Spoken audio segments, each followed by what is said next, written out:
കോഴിക്കോട് ജില്ലയിൽ ശക്തമായ മഴയോടൊപ്പം നാശം വിതച്ച് ചുഴലിക്കാറ്റും.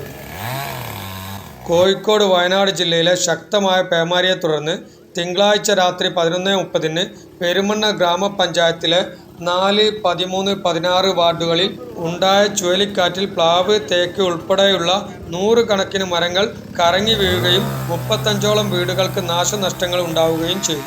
പുത്തൂർമഠം ചേറാട്ടുമേത്തലിൽ നിന്ന് തുടങ്ങിയ ചുഴലിക്കാറ്റ് 4-ാം വാർഡിലെ വലിയപാടം വരെ അടിച്ചു വീശുകയായിരുന്നു. കാറ്റിനെ തുടർന്ന് പുത്തൂർമഠം സ്കൂളിന് സമീപം മാങ്കാവ് കണ്ണിപ്പറമ്പ് റോട്ടിലേക്ക് മരം പൊട്ടിവീണ് കുറച്ചുനേരം ഗതാഗത തടസ്സമുണ്ടായി. വൈദ്യുതി കമ്പികൾ പൊട്ടി വീണതിന് പുറമെ നിരവധി പോസ്റ്റുകളും നിലംപതിച്ചു.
കോഴിക്കോട് സോൺ സാന്ത്വനം ടീം അംഗങ്ങളായ അഷ്റഫ് കോംപ്ലക്സ്, അംജിദ് മാങ്കാവ്, അലി കൊമ്മേരി എന്നിവരും പെരുമണ്ണ സർക്കിൾ സാന്ത്വനം എമർജൻസി ടീം അംഗങ്ങളായ ഷാനവാസ് പെരുമണ്ണ, നൌഫൽ പുത്തൂർമഠം, മുനീർ പെരുമണ്ണ എന്നിവരും വീടിന് മുകളിലേക്ക് വീണ മരങ്ങൾ വെട്ടിമാറ്റാനും രക്ഷാപ്രവർത്തനങ്ങൾക്കും നേതൃത്വം നൽകി. Kunnamangalam zone SYS Santhwanam emergency team coordinator Shuhaib Ponnakam, SYS zone finance secretary Sayyid Alavi Jeelani, SMA zone secretary Sayyid Fazal Ashim Saqafi എന്നിവർ സ്ഥലം സന്ദർശിച്ചു.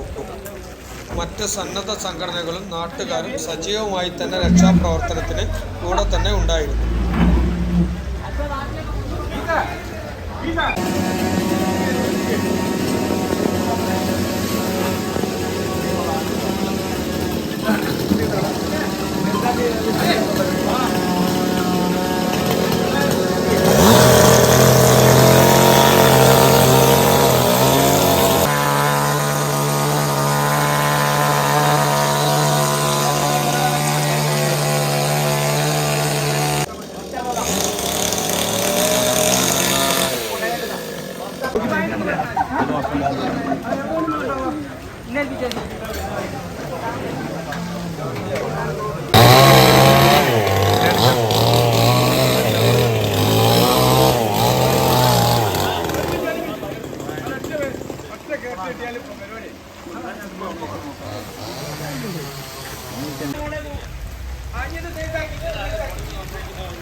bomba.